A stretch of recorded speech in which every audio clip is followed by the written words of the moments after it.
specifically you said you don't think Iron Mountain has a strategic advantage? Around the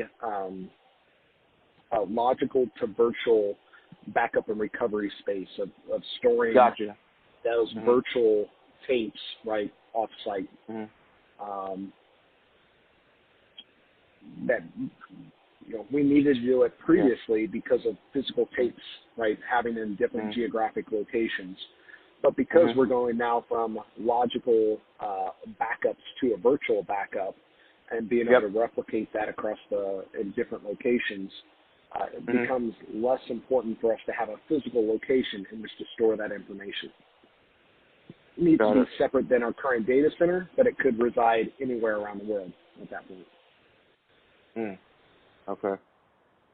So as long as their data privacy concerns and security is in line with what our organization's alignment is, we then have the ability to really give that out to the lowest cost bidder.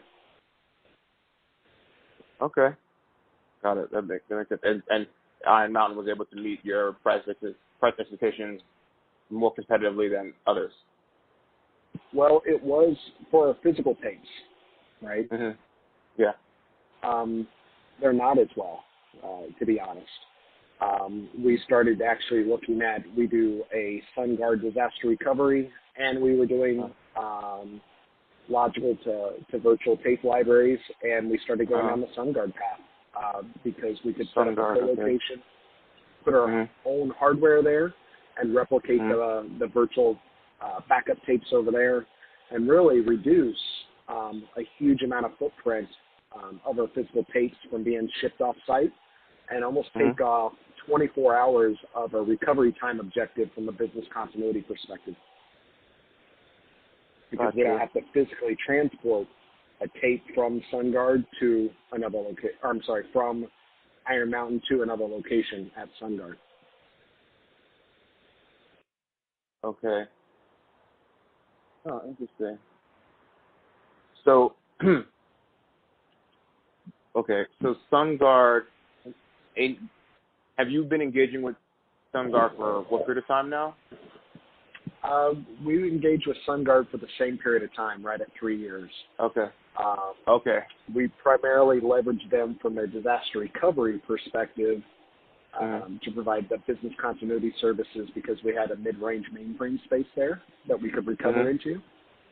Yep. And they were one of the few DRBC facilities that had, think of it almost like leased or rented space on their mid-range mainframe space so that you could do a recovery if you had a business disruption in your primary data center.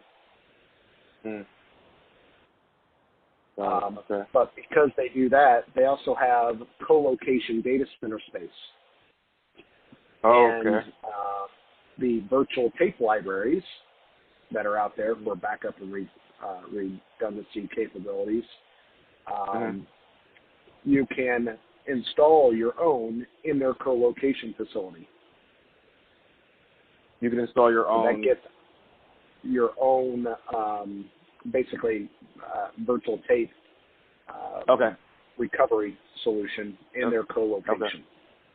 And so that really starts to then say, well, long term, how long do you need the Iron Mountain physical location to store those off-site backups at that point? I see. So are you now in a place where, I don't know the terms or the length of the agreement that you have with SunGuard versus an Iron Mountain, but are you now in a position where, assuming things stay the same in terms of the quality you're getting from both vendors, are you now in a place where you think you may want to cancel the engagement with Iron Mountain and just proceed strictly with SunGuard? Yeah, what we're looking to do at this point is, from a pivoting point perspective, all of our, first, we started sending all of our mid-range mainframe from a disaster recovery perspective into that co-location. So now that is live, and that happened right about year 3.5 out of a 5-year engagement with SunGuard, and right around that 5-year engagement mark with Iron Mountain. What we're looking to do coming up is and we have all the infrastructure